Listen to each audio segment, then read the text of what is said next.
Hello world, this is Edward Bevilacqua, editor of La Voce and vice president of the Italian American Club. And we are again doing an interview with Tony Sgro, the great attorney here, well-known attorney here in Las Vegas, and Italian American attorney, Canadian Italian American attorney. We're going to talk a little bit about his background and Tony, I apologize for the first time through. I know you're extremely busy. You've got a lot of big cases going, and thank you for taking the time to do this again. Well, for the people who do not lip read. It's a pleasure. Okay, it's a pleasure again. So, once again, tell us about your roots, your family roots. So my entire family comes from Italy. My parents were both born in Soverato, which is in Calabria in southern Italy, and they found themselves in Canada, in Hamilton, just outside Toronto, and with grandparents that had moved there and cousins, etc. And my mom and dad, in their own individual families, having emigrated from Calabria to Canada, the families knew each other because they were from the same town. So the families were all in Canada at the same time? It's not that they met there and came here? Correct. They were all in Soverato. Okay. And then they independently... All got on the same boat? Right. And they found themselves in Hamilton. Okay. And once they settled in Hamilton, and they were all in an Italian neighborhood. Got it. And it is from those families moving from Calabria to Hamilton that caused my mom and dad to meet each other. Mm-hmm. And although the marriage was not an arranged marriage, it was certainly encouraged because they certainly knew each other. And then there were problems. It didn't work out, and it's probably because they didn't have a long courtship period, probably, right? Probably. Yeah. And they ended up giving it another shot when I was about 7 years old, and that's what brought us to Las Vegas. My dad had been transferred out here for work when him and my mom... Working at Prudential. Yeah, he started Prudential Insurance out here in Las Vegas. So he's selling life insurance? You know what? I don't know what kind of insurance he was doing. I just know he did insurance generally. And okay. So he went to work in a suit, briefcase, suit and tie every day, and in the heat. Okay. Yeah, and that's what brought us here. Okay. And so it was interesting listening to you talk about when you first got here. And because Las Vegas has changed so much, even in your lifetime, what was it like? So you got on a plane, or you drove? You drove to Buffalo? Yeah, we had to go to Buffalo, get our green card situation worked out, did all the immigration things we had to do, got the green card and the permission to move here, and then flew from Buffalo to Las Vegas. Direct flight? I believe so. Huh. Yeah. Okay. I believe so. And then we had a place off of Bonanza when we first got here, and ultimately moved into a house in Spring Valley. On the east side or west side? No, on the Bonanza and Eastern area. Okay. So not far. Well, not that far from the club, the Italian American Club. No, not at all. Yeah. Not at all. And we went from there to Spring Valley, and I stayed at Spring Valley until I was done with high school. And you went to the great high school out here? I went to Bishop Gorman. Did you play sports? I did not play sports for the school. Okay. But were you in the band at all? I actually was in the band. Music was a big part of what we were doing growing up. I played drums in a number of different bands. I played drums at Gorman. Gorman had a concert-type band they did too, which I participated in playing drums. My brother grew up playing bass guitar and singing. So yeah, that was always a big part of what we were doing. Did you guys ever want to be playing in venues on the Strip? Actually, yeah, we had our whole rock star path set out in front of us, and it didn't pan out, obviously. And we did have the chance to play at a number of places around town. It was a lot of fun. And in fact, he still does it, and I still do it. Oh. So is that your kind of your release? It's hobby? yeah, it's a great hobby. It's a great release, and it's something that once you are invested in it, you just never put it down. My brother played the drums, and it would just drive my mother crazy because of the noise. How do Yeah. you deal with that now? You don't use real drums? So, like, do you have those? Oh no, the louder the better. I love it. All my kids have played at least one instrument growing up. Hmm.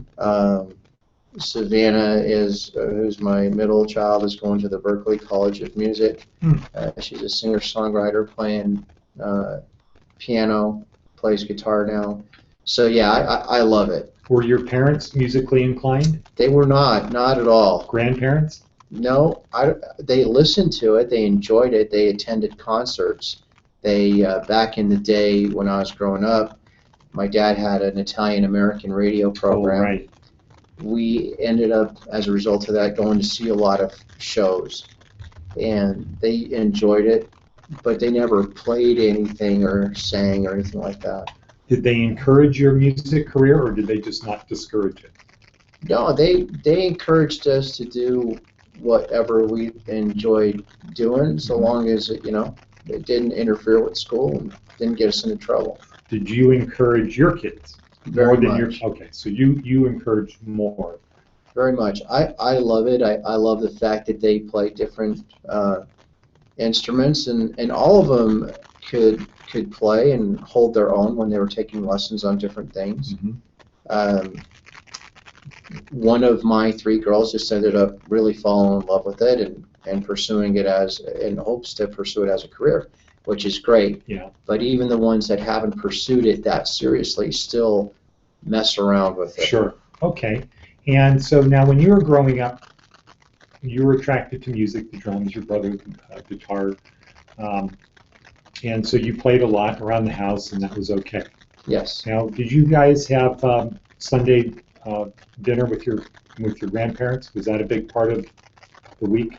We did. Sunday dinner was definitely a big deal. Back then we ate one time, 3-4 o'clock in the afternoon. The bread was in the oven all day, sauce was being made. And that's definitely something that I remember. In that there was a time when my aunt and uncle moved out here, as well as my grandparents, and they participated. And for a while there too, there were card games that we do. Yeah, it was all good stuff. It was very important for my grandparents to Who did not drive, to be able to participate on that Sunday. And were there other Italian Americans here that you guys knew? There were, and my parents obviously were both from Italy. They were in the food brokerage business, selling Italian foods. Many of the vendors were Italian. Many of the customers they had were Italian. Between that and the radio show and some other things that they did. So your dad left Prudential? He ultimately left. He and my mom opened up a food distribution company. And they had enjoyed some success with the food distribution company. My dad actually taught Italian for a little bit at UNLV. And so that we were always sort of in that mix. Got it. So I knew a lot of Italian. So everybody would come to your place. Like, do you go to Siena? Do you buy anything up at Siena? I bought things at Siena yesterday. Okay, all right. Yes. Okay. Where else do you get? Where else? Okay. I think we're good. Yeah, we seem to be good here. Any other places you get Italian food? Well, back when I was younger, it seemed like Italian food was more relegated to a smaller group of folks. Today, I mean, how you define Italian food is so much more mainstream. I remember limoncello when it first came out here. In Italy, it had been out forever. Yeah. Well, now literally. you can get limoncello at Lee's Liquors. Okay. So I'm not sure it's as necessary to have those those specialty quote-unquote markets like you used to. Of course, Sure. Siena has, the better mascarpone cheese or the pancetta or whatever. But it's not like it used to be when I was younger. What are some of your favorite restaurants? Italian restaurants. Ferraro's is Okay, spectacular. sure. Yeah. I think that's definitely And my we've favorite. got to make sure you go to the Italian American Club. Absolutely. I hear that they have recently been voted as a great restaurant. Best Italian restaurant in Las Vegas by the Review Journal, not the People's Choice, because that usually goes to the Olive Garden. Yeah, no comment on that. How about Trattoria Reggiano at the Venetian? You know what? I have not had the pleasure of trying that one yet. They just opened one this week in Summerlin, downtown Summerlin. And good guy Frank Bonanno from New Jersey. They have a lot of restaurants in the food courts. Oh, okay. So all the Johnny Rockets, Haagen-Dazs, Nathan's, 50 restaurants. And very good guy, great guy for the community, very helpful, and food is great. They're going to be doing stuff with the club too. I'm sure it's great, and I'm sure we'll be trying it. We try and get out. And, How about Nora's? absolutely. Okay. Love it there. Siena, obviously. Definitely. Okay. Where else? Have you been to Gina's Bistro? I don't think I've been to They're that up one. on, I think it's on Durango. That one I've not been to. This is a young guy, 24. He's from Genoa. His family, he's fifth generation in the restaurant business. And he decided to come here a couple years ago, and they bought a restaurant called Gina's Bistro. It's near Flamingo.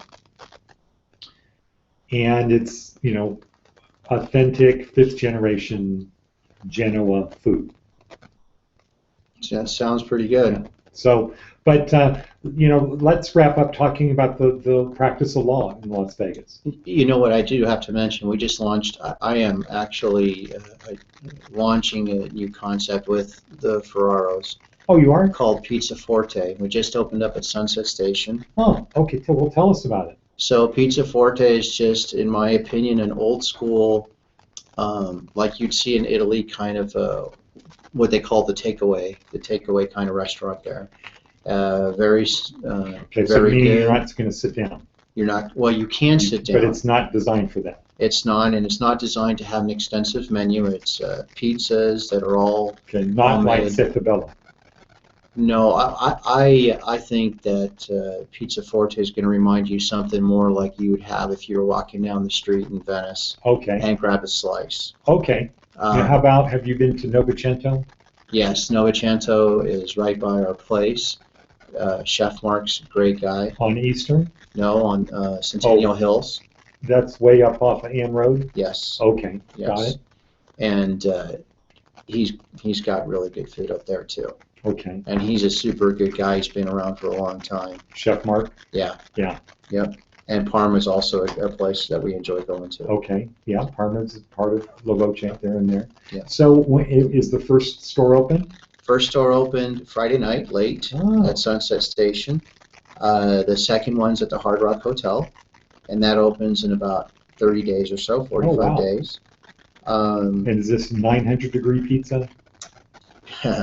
It's, from my uneducated look at the pizza business, to me, it's tasty pizza. The ovens and the recipes, That's how it is for me too. I leave that to the Ferraros who've been doing it for a long, long time. I went to Pizza Rock last week. Have you been there? I have. And what I was surprised looking at the menu is there's this pizza and it's done in the 600-degree oven, and there's this one in the 900-degree oven, and this one in the 775-degree oven. I had no idea it was that There's precise. There's a lot to it. In fact, one of my cousins, her name is Floriana Pastore, won Pizza Maker of the Year in 2013, and then she just came back, and they had what was called the Best of the Best, and they had 4 former world champion winners. She won again. Wow. This was just a couple weeks ago. Is she with the restaurant? Well, actually, that Pizza Maker of the Year caused her to have a good amount of exposure, and so she is working with a group in Dubai right now, she'll finish that in a few months, and then if everything works out, she'll be joining us Great. with Pizza Forte, and we'll just add that other level of texture to what we're doing. Well, we would definitely like to support your restaurant, Pizza Forte, in La Voce. Our challenge now at the club is you have to make reservations to get there. And I'm chairman of the membership committee, and it's hard to get people to join a club if they can't ever go to the club or if it's not convenient. And so, like with Trattoria Reggiano, the idea is we need to get a place over on the west side, and so maybe we can work something out so that the members of the club, and the numbers are, if we can get our members, the club members, to go to a restaurant 4 times a year with their spouse, or just an average of 2 people, that works out to be 5,000 meals a year. That's a lot. 14 meals a night, and I think we can double membership if we need. Right. So that's the idea, and we can use La Voce to talk about it and promote it, because we do have about 50,000 readers in Las Vegas, La Voce, and you have a rack in your office. I do. I've had a rack since day one. You were telling me about that your first job, did you say, was working with for Dominic? It was. So when I was a second-year law student, Dominic hired me, and back then the technology was such that he would FedEx me what they call a floppy disk. Uh-huh. I would put it in the tower computer that I had, and I would receive my assignments. Then I would copy them back on the floppy disk and send them back. Wow. And we did that for about a year and a half. And when you say send them, you mean in the mail? Well, FedEx, yeah. Wow. Yeah. Then obviously I finished school, came out here for a formal interview as an attorney now, not as an associate, and I got started. So I've known Dominic since before I was an attorney, and spoke to him when La Voce was just an idea, and have been subscribing ever since they launched it. Wow. Well, that's fantastic. Have we done any stories on you? I don't think so. I don't think so. So this will be the first one? Yes, I've been uncharacteristically skipped over, which has been upsetting. Now, and we were talking earlier, the practice in Las Vegas is collegial. The practice here is awesome, and I worked in California for a couple years where attorneys literally would burn through whoever their adverse counsel was, simply because the likelihood of running into them again was so small. Yeah. It was a completely different mentality. So coming out here and having the opportunity to be in a collegial environment where you would litigate against your adversary, and you might well walk to the coffee shop with them after the hearing, was a big eye-opener for me, and it showed me what it should be as opposed to where I came from. And I think we still have a lot of that here. Oh. And there are a lot of people that have now risen through and grown up as attorneys throughout the years who still hang on to that. And it's a great place to practice, and people understand here what a professional courtesy is and how to do your job but get along at the same time, for the most part. Now, when you went to law school, there was no law school in the state? There was no law school. Okay, same with me. In Las Vegas. So that the whole state. Right, and not in the whole state. We had the WICHE program. What's that? That was a mechanism by which kids from Nevada could go to law school or college, or law school in particular, because they had no law school here. So our government allowed Nevadans to go out of state to go to law school and then return. And if you returned, the state government would forgive the money they'd expended to you to use for law school. Oh, really? Were you on that program? I definitely was on that program. Okay. Wow. And I wanted to come back here anyway. And I found that the wages, even back then, were better here. The cost of living was way less than it was in California. And the environment, the lifestyle, the environment, everything was better here. So Las Vegas has always had a robust economy up until obviously a few years ago, or 2008 now. Yeah. And it was always a place that was high on the map for places to come get a job. Yeah, we've interviewed a lot of attorneys, and that's what they said. Same thing. That not hard to get work, nice place to live. You can do just about anything you want. And so now, when we got cut off last time, we were just about to talk about the appellate court. Oh, the appellate court. I think it's a long time coming. I am very supportive as a practitioner of an appellate court because there's just so many things and so much time that human beings have in a day. And if you have one single Supreme Court that has to vet through every case, there comes a time when they just can't do a good service to everything in a timely, expeditious manner.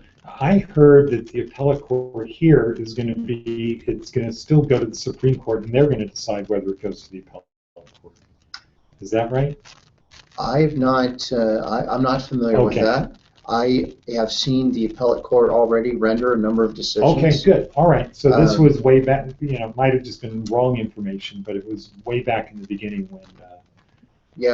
Everything that I'm seeing is that they're doing exactly what they set out to do, which was to vet out a number of cases that could be handled at a mid-level court, issue decisions, and they're moving cases. And as a practitioner, it's great because we know it's going to become even more accelerated, more expeditious. What about the idea of night court?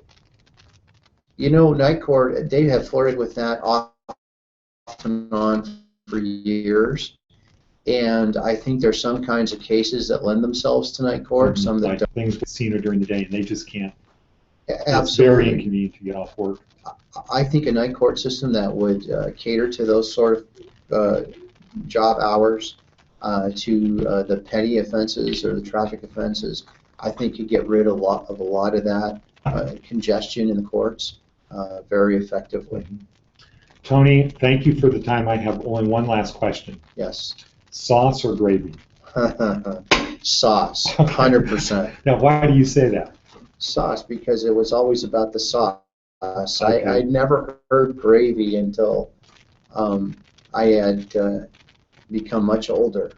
Yeah. It was never to me. There's people from like New Jersey and New York. That's the East Coast thing. Yeah. So it's running consistent so far. Well, thank you very much for your time, and I apologize that we had some audio difficulties before.